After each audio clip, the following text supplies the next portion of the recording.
الفجوة جت منين والكارثة جت منين؟ ان الجماعة بتوع ممشى اهل مصر ضاع منهم المفهوم اللي الدولة بتنادي بيه ومؤتمرات التغير المناخي وكله.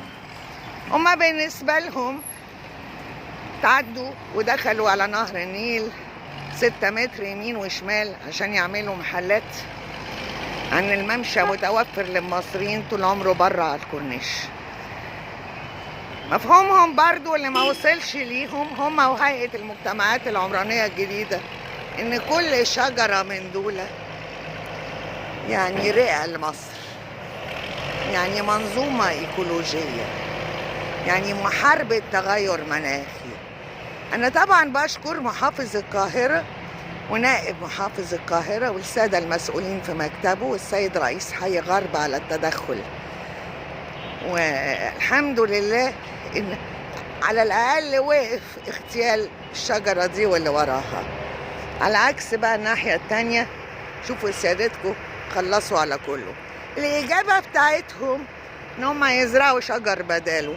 السادة المسؤولين عن ممشى أهل مصر والسيد المنوط بهيئة المجتمعات العمرانية الجديدة، شجرة مش سيادتك هتزرع بدلها. كل ورقة شجر ليها دور في التصدي للتلوث.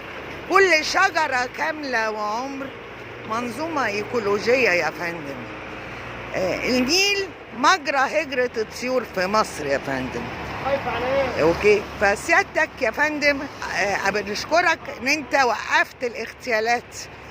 نمرة 2، ان ارجو ان سيادتكم يصل مفهوم الدولة اليكم، مش موضوع شجرة بدل شجرة.